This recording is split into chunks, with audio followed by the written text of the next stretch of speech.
스가랴 강의 6번째 시간입니다. 교회는 성부, 성자, 성령의 역사입니다 라는 부제를 가지고 말씀을 나누도록 하겠습니다. 지난주 하나님의 계획은 예수 그리스도시고 그분의 역할은 우리를 변호하시고 용서하시고 소명을 주시고 구원해 주시는 분으로서 그분은 오실 때 하나님의 종으로 싹과 돌, 반석의 모습으로 오셔서 그분을 통해 평안을 누리게 되는 것을 여호와의 천사 앞에 선 여호수아 환상을 통해 보여주셨습니다. 그러니까 예수님께서 우리의 구원자가 되신 것을 보여주셨고 예수님의 모습을 이미지로 보여주셨습니다. 오늘은 5번째 환상으로 순금 등잔대와 두 감람나무 환상으로 불리우는 환상을 살펴보도록 하겠습니다. 본문의 주제는 실은 스가랴 전체의 주제와 같은 성전 재건입니다. 이 성전 재건은 그 당시 하나님의 백성들에게 있어서 예루살렘으로 돌아온 이유였고 예배를 드려야 했기에 매우 중요한 하나님의 일이었습니다. 그러니까 성전 재건이 중요한 이유가 무엇이냐? 하나님의 일이었기 때문에 중요한 것입니다. 모든 하나님의 백성들은 하나님의 일을 하도록 지금도 부르심을 받고 있습니다.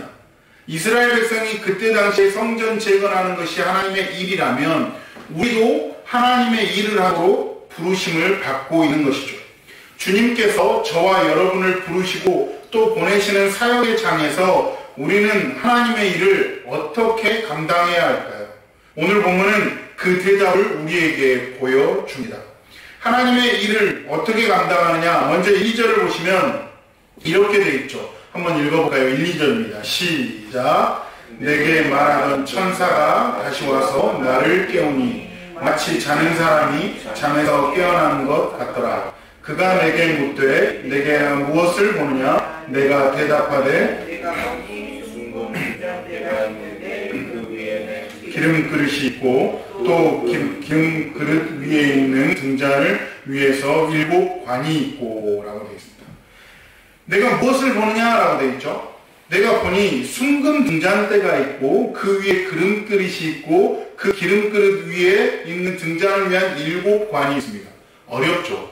어려운데 쉽게 여기서 그 금 등잔대가 메노라라는 히브리어가 나는데 촛대를 생각하시면 됩니다. 촛대가 어떻게 되냐면 하나로 올라오다가 7개가 이렇게 연결되어 있는 거예요. 여러분 미국에 살다 보면 그 이스라엘 절기가 있어서 하누카라는 절기가 있어서 하누카 절기 때 촛대를 놔두죠. 창문에. 그걸 생각하시면 됩니다. 7 촛대. 하나로 올라와가지고 7개가 이렇게 하나, 둘, 셋, 넷, 다섯, 여섯, 7개가 있고 이게 다 연결돼서 결국 하나로 돼 있죠. 네. 그 7 촛대를 생각하시면 됩니다. 이 7 등잔은 이스라엘 공동체, 언약의 백성의 공동체를 상징했고 이 순금 등잔대가 나오면 무엇을 상징하는 것이라고 생각하면 되냐면 교회를 상징하는 것으로 보시면 됩니다. 이 7 등잔대가 있어요.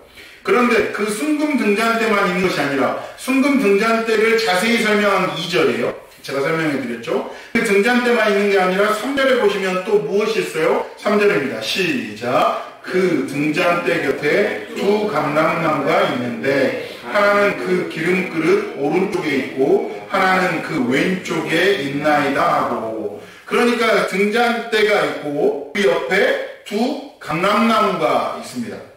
이 감람나무에서 바로 기름이 짜내어져서 그것을 기름 그릇에 채울 수 있도록 연결이 되어 있어요.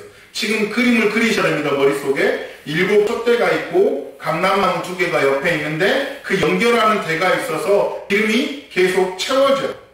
왜냐하면 그 7 등잔대, 그러니까 순금 등잔대는 지속적으로 빛을 발해야 되고 그 빛을 발하기 위해서는 기름을 무한으로 공급을 받아야 되기 때문입니다. 제가 순금 등잔대가 무엇을 상징한다고 그랬죠? 교회를 상징한다고 그랬어요. 그 교회는 예수 그리스도의 빛을 받아 빛을 이렇게 선포해야 되는 거죠. 빛을 비춰야 되는 거죠. 그 빛을 비추기 위해서는 무엇이 필요해요? 기름이 필요하죠. 그 기름이 2 감람나무를 통해서 흘러 들어오고 있어요. 이제 오늘 보면 2, 3절의 이 그림이 조금 이해되시나요? 이해가 되셨다면 넘어갈게요. 그렇다면 이 어려운 것들이 왜 등장했을까요? 너무 어렵죠. 설명하기도 꽤 걸리는데 이것은 결국 하나님의 공동체가 재건되어 하나님의 백성들이 하나님이 기대하시는 역할, 소명을 감당하기 원하시는 것을 환상으로 보여주시기 위함입니다. 그렇죠. 순금 등잔대가 있습니다. 빛을 발해요. 이 빛을 발하는 게 뭐예요? 결국에는 하나님의 소명이죠. 하나님께서 우리에게 기름을 공급해 주심으로 말미암아 우리는 빛을 비추는 사역을 해야 된다는 것을 보여주시기 위해서 이 환상을 보여주고 있습니다. 하나님의 일을 하기 위한 성전 자체, 건물에 큰 의미가 있는 것은 아닙니다. 성전 재건이 큰 의미가 있는 이유는 무엇이었냐면 하나님의 일이고 그 일을 할 수 있는 곳이 성전이기 때문에 성전이 지어진 것이 중요했죠. 그 사역의 기초로서 성전 재건은 당시 이스라엘 백성들에게 있어서 매우 시급한 과제였다는 거예요. 성전이 재건되는 것이, 그 건물이 지어진 것이 중요한 것이 아니라 하나님의 일이고 그 일을 감당하는 장소가 성전이었기 때문에 그들에게는 중요한 과제였습니다.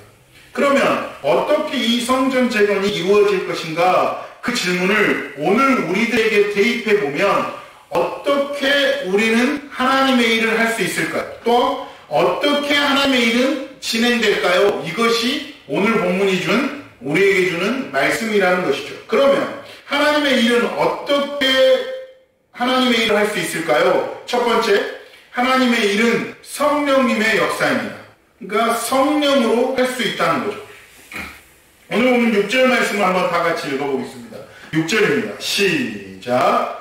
그가 내게 대답하여 이르되 여호와께서 스룹바벨에게 하신 말씀이 이러하니라. 만군의 여호와께서 말씀하시되 이는 힘으로 되지 아니하며 능력으로 되지 아니하고 오직 나의 영으로 되리라. 아멘. 우리가 굉장히 좋아하는 말씀이죠. 찬양으로도 있죠. 힘도 아닌 오직 성령으로. 이 찬양이 이 본문인데요. 힘으로 되지 않습니다.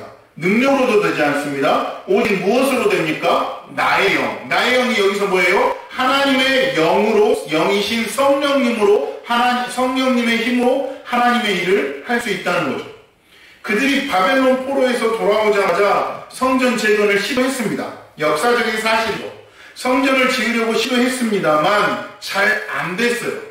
그것의 배경이 에스라 3장과 4장에 잘 나타나 있는데요. 에스라 3장을 한번 찾아보겠습니다. 오늘 보면 그대로 놔두시고 에스라 3장 한번 찾아볼게요. 에스라 3장 8절입니다. 이들이 성전을 지으려고 했습니다. 근데 잘 지어지지 않는 이유가 에스라 3장에 잘 나타나 있어요. 3장 8절입니다. 한번 읽어볼게요. 3장 8절 시작. 예루살렘에 있는 하나님의 성전에 이른 지 2년 둘째 달에 스알디엘의 아들 스룹바벨과 요사닥의 아들 예수아와 다른 형제 제사장들과 레위 사람들과 무릇 사로잡혔다가 예루살렘에 돌아온 자들이 공사를 시작하고 20세 이상의 레위 사람들을 세워 여호와의 성전 공사를 감독하게 하매. 여호와의 성전 공사가 하나님의 일이 시작됐습니다. 그런데 시작되자마자 방해가 일어나죠. 에스라 4장 1절 한번 보겠습니다. 에스라 4장 1절 시작. 사로잡혔던 자들의 자손이 이스라엘의 하나님 여호와의 성전을 건축한 다음을 유다와 베냐민의 대적들이 듣고. 그러니까 성전을 재건하려고 하자 예루살렘 유다 백성들의 대적들이 들었어요. 듣고 나서 어떻게 하냐면 4장 4절이에요. 에스라 4장 4절 시작. 이로부터 그 땅 백성이 유다 백성의 손을 약하게 하여 그 건축을 방해를 했어요. 건축을 방해하죠. 그 다음을 보시면 뇌물을 주어 그 계획을 막고 바사 페르시아 왕 아닥사스다에게 지금 이스라엘 백성들이 왕을 폐역하고 반역하는 일을 한다고 글을 올립니다. 계속해서 성전 재건을 방해해요. 그래서 어떻게 됐냐? 에스라 4장 21절을 한번 보세요. 에스라 4장 21절 시작. 이제 너희는 명령을 전하여 그 사람들에게 공사를 그치게 하여 그 성을 건축하지 못하게 하고 내가 다시 조선내기를 기다리라. 어떻게 됐어요? 결국에는 1차가 실패로 돌아갑니다. 아닥사스다 왕이 더 이상 짓지 못하게 조서를 내리고 그 다음 조서를 기다리라고 합니다. 주변의 방해와 아닥사스다의 결정에 의해서 이렇게 성전 재건이 1차적으로 실패합니다. 그러나 이 실패함에도 하나님의 뜻이 있지 않겠습니까? 하나님께서는 왜 성전 재건이 이루어지는 것을, 한 번에 이루어지는 것을 허락하지 않으셨을까요? 한번 생각해보면 하나님의 때가 아직 아니기 때문입니다. 이렇게 이야기할 수 있겠죠. 참 우리가 어떻게 보면 싫어하는 말씀 중에 하나인데, 하나님의 때가 아직 이르지 않은 거예요. 또 다른 이유를 좀 살펴보시면 이스라엘 백성들이 하나님의 사역을 하나님의 방법으로 감당할 수 있는 준비가 아직 되어 있지 않았기 때문입니다. 바로 됐다라면 하나님의 사역을 잘 감당할 수 없었기 때문이라고 우리는 생각해 볼 수 있습니다. 또 생각해 보시면 하나님께서 성령님을 통해서 일하신다는 것을 이스라엘 백성들이 깨우쳐 알 수 있도록 바로 성전 재건을 허락하지 않으셨습니다. 그러니까 하나님의 일은 성령님이 하신다라는 것을 가르쳐주기 위해서 하나님이 바로 성전 재건을 허락하지 않으셨다는 거죠. 사랑하는 성도 여러분, 잘 생각해 보세요. 보통 모든 일이 쉽게 풀리면 우리가 어떻게 결론을 내립니까? 내가 했다. 이거 별거 아니네. 나야 나. 뭐 해보니까 쉽네. 나 아니면 할 수 없어. 라고 나에게 집중을 하게 됩니다. 예를 들어서 성전 재건이 한 번에 잘 지어졌다면 누구에게 집중이 되겠어요? 스룹바벨이나 에스라에게 집중이 되겠죠. 역시 위대한 지도자들이 있어서 성전이 잘 재건됐다 라고 생각하기 쉽죠. 또 자기들이 짓는데 보탬이 됐기 때문에 내가 지었다. 여러분, 뭐 어떤 분은 현대건설에서 일하면서 이런 분도 계시더라고요. 제가 현대건설에서 일하시는 분과 그 고속도로를 타고 쭉 타고 내려온 적이 있는데요. 톨게이트를 볼 때마다 그래요. 내가 지었다고. 톨게이트를 볼 때마다. 이런 일들이 일어나는 거죠. 네. 그런데 예를 쓰고 집중을 했어요. 성전을 짓기 위해서 이스라엘 백성들이 다 집중을 했습니다. 그런데 안 돼요. 그러면 뭘 할까요? 열심히 기도를 하게 되겠죠. 기도를 했더니 어떻게 돼요? 잘 해결이 됩니다. 그러면 우리가 결론을 어떻게 내릴까요? 내가 했다라고 내릴까요? 그렇지 않죠. 주님이 도우셨다. 역시 하나님밖에 없다. 이렇게 고백하게 되는 것이고 이렇게 하나님의 섭리를 체험하게 되는 것입니다. 그러니까 성전 재건이 첫 번째 시도했을 때 되지 않았던 것은 이스라엘 백성들에게 있어서는 어떻게 보면 아픔이지만 그 아픔을 통해서 더욱 누구에게 달려가요? 주님을 의지해요. 주님께 달려가요. 주님께 기도해요. 그랬더니 주님이 해주셔요. 그러면 어떻게 돼요? 진정한 복인 주님과의 관계가 회복되고 주님을 의지하는 역사가 일어나게 되는 것이죠. 신명기를 살펴보시면 이런 하나님의 섭리를 제대로 깨달아 알 수 있는 구절들이 나오는데 신명기 8장 17절입니다. 한번 가볼까요? 앞으로 또 쭉 넘겨보세요. 신명기 8장 17절 말씀.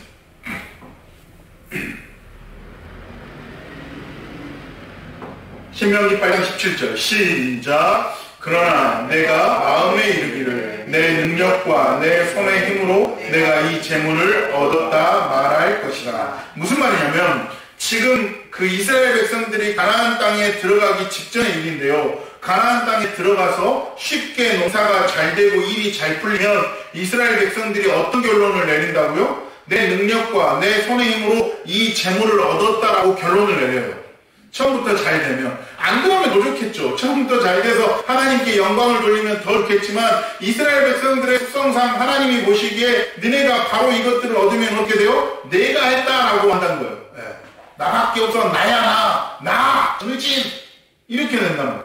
그런데 18절을 기록 한번 읽어보십시오. 신명기 8장 18절 시작. 내 하나님 여호와를 기억하라. 그가 내게 재물을 얻을 능력을 주셨습니다. 이같이 하심은 내 조상들에게 맹세하신 언약을 오늘과 같이 이루려 하심이니라. 아멘. 하나님께서 기억하여 무엇을 기억하여? 재물 얻을 능력과 너를 광야에서 인도한 사람 누구라고요? 하나님, 여호와 하나님을 기억하라는 거예요. 그러면 살 수 있다는 겁니다. 내 힘을 의지하는 것이 아니라 내 힘대로 살아가는 것이 아니라 성령님의 힘, 하나님의 힘을 기억하고 그분을 기억하며 그분과 교제할 때 모든 것이 풀려나간다는 겁니다. 마치 성전 제건처럼 우리도 인생에서 종종 장애물을 경험합니다. 힘이 들죠. 그 시련 앞에서 우리가 어떻게 해야 합니까? 기도해야 될 줄로 믿습니다. 기도하면서 하나님 도와주십시오. 하나님 함께 해주십시오. 하나님밖에 없습니다. 그러면 주님은 응답하시겠죠. 그럴 때 우리의 결론은 하나님께서 나를 도우셨다. 이것은 나의 힘으로 된 것이 아니라 이는 능력으로 된 것이 아니라 내 힘으로 된 것이 아니라 오직 나의 영, 즉 하나님의 성령님의 힘으로 할 수 있었다라고 고백하게 되는 것입니다. 할렐루야. 우리가 이런 삶을 살아가야 된다는 것이요. 하나님의 일은 이렇게 일어납니다. 그리스도인 주님의 백성들의 역사는 바로 나의 힘으로 이루어가는 역사가 아니라 성령님의 힘으로, 성령님으로 이루어가는 역사인 줄 믿습니다. 그 성령님의 도우심, 함께하심, 인도하심을 통해서 우리의 인생, 하나님의 일이 펼쳐져 간다는 사실을 기억하시기를 바랍니다. 하나님의 일은 성령님의 역사로 이루어집니다. 두 번째, 하나님의 일은 은총의 역사로 이루어집니다. 은총의 역사입니다. 오늘 보면 스가랴로 돌아와서 스가랴 4장 7절 말씀 우리 다 같이 한번 읽어보겠습니다. 스가랴 4장 7절입니다. 시작. 큰 산아 내가 무엇이냐? 내가 수룹바벨 앞에서 평지가 되리라. 그가 머릿돌을 내놓을 때 무리가 외치기를 은총이 그에게 있을지어다 하리라 하셨고. 아멘. 큰 산아 내가 무엇이냐라고 되어 있죠. 산, 장애물을 말합니다. 지금 성전을 지어야 하는데 그 앞에 장애물이 많은 겁니다. 그런데 환상 속에서 이런 외침이 들려옵니다. 큰 산아 내가 무엇이냐? 우리 인생에 장애물, 시련, 고난이 있을 때 이 말씀을 꼭 기억하시길 바랍니다. 그 다음 내가 수룹바벨 앞에서, 수룹바벨은 지금 성전을 재건하고 있는 재건을 지휘하고 있는 지도자입니다. 첫 번째 성전은 바벨론을 통해서 무너졌고 포로 생활하다가 다시 돌아와서 짓는 이 두 번째 성전이 수룹바벨을 중심으로 지었기 때문에 수룹바벨 성전이라고 부르기도 합니다. 그리고 나서 수룹바벨 앞에서 뭐가 되리라? 시작. 평지가 되리라. 아멘. 큰 산아 평지가 되리라가 이 말씀을 요약하면 큰 산아 평지가 되리라입니다. 엄청난 약속의 말씀이죠. 큰 산, 여러분 앞에 있는 장애물, 고난, 시련이 평지가 될 줄로 믿습니다. 그가 머릿돌을 내어놓을 때, 머릿돌은 건축물에 언제 어떻게 지었는지를 기록하는 돌이죠. 건축을 다 끝내고 마지막에 놓는 것이 머릿돌입니다. 일이 다 끝나다는 말입니다. 끝내면서 외쳐서요. 뭐라고 외쳤습니까? 은총이 그에게 있을지어다. 아멘. 할렐루야. 하나님의 은총, 은혜로 이 일이 이루어졌다 외칩니다. 여러분, 은총, 은혜가 같은 히브리어, 같은 헬라어 단어로 해서 구별이 잘 안 되게 사용되는데 뭐 같은 말이긴 합니다. 그런데 제가 사전을 정확하게 찾아보니까 은총이라는 말이 조금 더 은혜스럽더라고요. 은혜는 어떤 말이냐? 하나님 거저 주신 거예요. 그러니까 선물로 받은 것이 은혜입니다. 그러니까 하나님께서 우리를 구원해 주셨을 때 거저 주신 것, 이것이 은혜예요. 근데 은총은 어떤 단어냐면 그 은혜에다가 총자가 사랑 총자입니다. 그러니까 사랑으로 거저받은 것이 은총이라는 뜻입니다. 할렐루야. 네. 이것은 우리가 한 것이 아니라 산을 평지같이 만들어 마침내 이 모든 역사를 이루시는 그것은 하나님의 은총이었습니다. 우리가 한 것이 아닙니다. 은총입니다. 은총이 사랑하는 성도 여러분과 함께 하시기를 주님의 이름으로 축원합니다. 매우 놀랍고 엄청난 약속의 말씀입니다. 계속해도 질리지 않을 말씀입니다. 은총이 그에게 있을지어다. 이제 9절을 보겠습니다. 9절입니다. 시작. 스룹바벨의 손이 이 성전의 기초를 놓았은즉 그의 손이 또한 그 일을 마치리라 하셨나니 만군의 여호와께서 하셨느니라. 아멘. 스룹바벨이 성전을 짓기 위한 기초를 놓았고 그것을 마치게 하시겠다라는 하나님의 약속입니다. 사랑하는 성도 여러분, 하나님은 시작만 하는 것이 아니라 끝내주시는 분이 하나님이십니다. 일을 다 벌려놓고 마무리 못하는 게 아니라 일을 다 벌려놓으신 다음에 마무리까지 함께 해주시는 분이 하나님이십니다.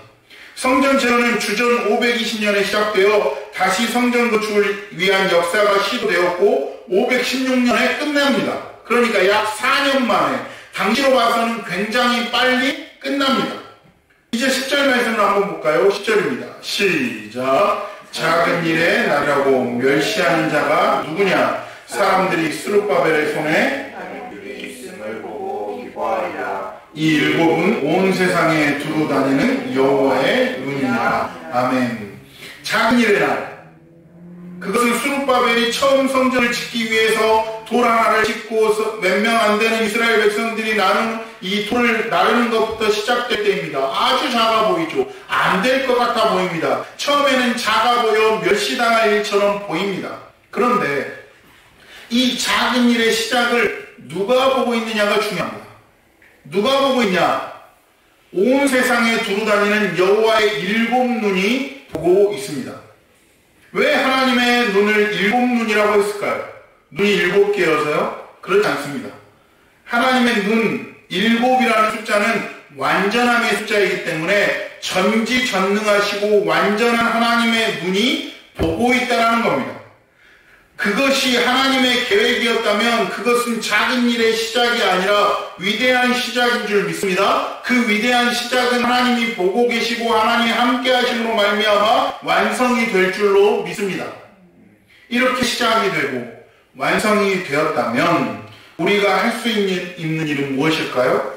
이것이 하나님의 은총이었습니다 라고 고백할 수밖에 없습니다.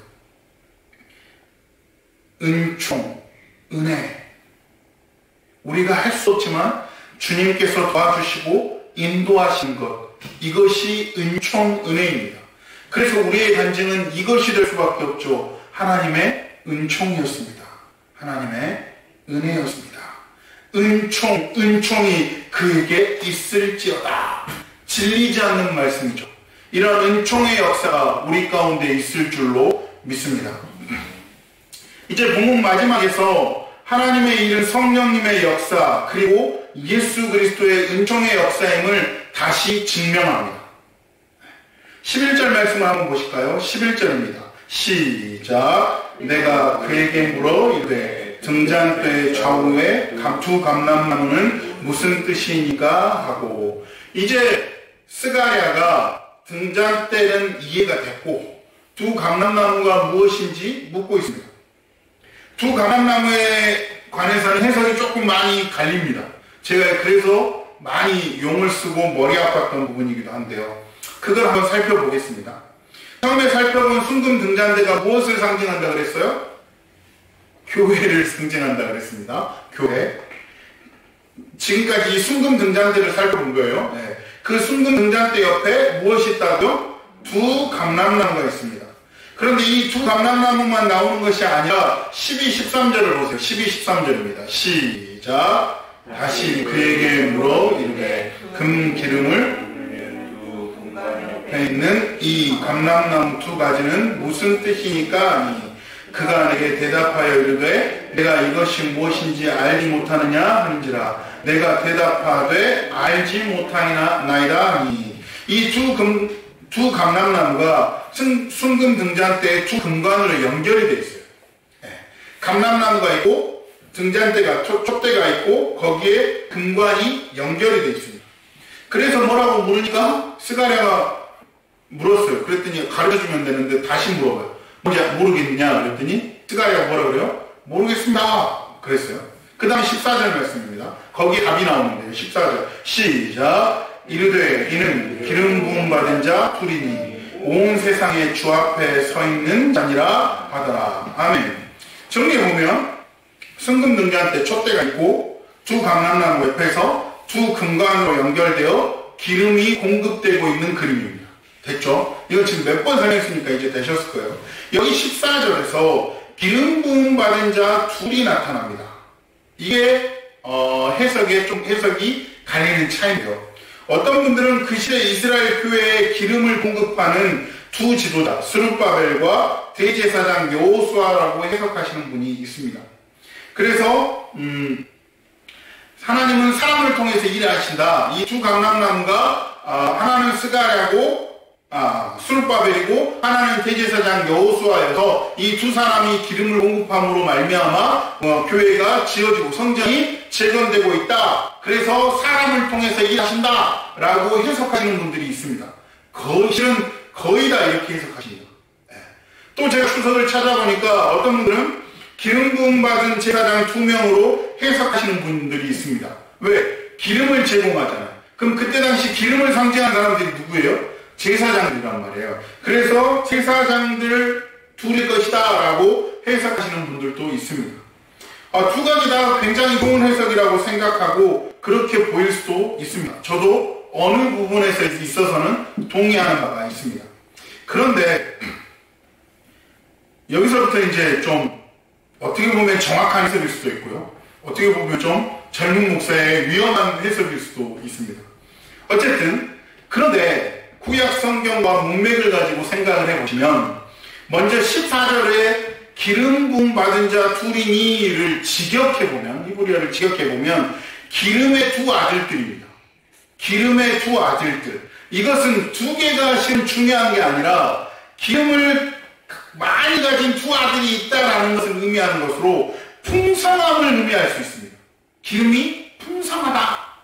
두 아들은 굳이 사람 두 명이 아니라 기름이 풍성함을 의미합니다. 같은 용법으로 제가 이 부분만 그러면 주장할 수가 없는데 이사야 5장 1절에서 아들들이라는 단어가 같이 사용되면서 기름진 산을 표현합니다. 그래서 아들이 기름진 산인데 그 기름진 산과 아들은 이사야 5장 1절에서 보시면 기름의 풍성함을 의미합니다. 조금 이해가 되시죠? 그러니까 두 아들들 그리고 기름이 나오면 이사야 5장 1절에서 그리고 오늘 본문에서 기름의 풍성함을 의미할 수도 있다라고 되어 있습니다. 그러니까 두 아들들 기름이 같이 나오면 기름 부음 받은 자 둘이니 라는 이 문장이 기름이 풍성하니 라고 표현될 수 있습니다. 그러면 왜 이 말씀이 더 많냐? 스룹바벨과 여호수아가 기름을 제공하는 것이 아니라 두 감람나무의 기름이 풍성해서 계속해서 기름을 제공해 줌으로 말미암아 교회를 상징하는 순금 등잔 때는 계속해서 무엇을 할 수 있어요? 빛을 발할 수 있는 거죠. 그러니까 스룹바벨과 여호수아가 기름을 제공하는 것이 아니라, 그렇죠? 기름을 제공할 수는 없죠. 그 시대의 지도자여서 주축이 되어서 기도하고 성전을 지을 수는 있지만 기름을 계속해서 제공할 수 있는 사람들은 아니라는 거죠. 그렇죠? 그러면 반대로 이 두 감람나무와 두 아들들, 그러니 두 아들들과 기름이 나옴으로 말미암아 기름이 풍성하다. 그래서 그 기름이 계속해서 제공되어진다라고 보는 것이 조금 더 좋은 해석이라고 보여진다는 것이죠. 그러므로 두 감람나무가 두 사람, 스룹바벨과 여호수아 또는 제사장이라는 해석보다는 기름이 풍성한 아들들, 하나님의 아들 누구예요? 기름을 계속해서 제공해 주실 수 있는 분이 누구예요? 실은 예수 그리스도라는 것이죠. 그러면 스가랴의 문맥 그리고 성경 구약의 문맥상으로 훨씬 더 자연스러운 해석이 될 수 있다는 거죠.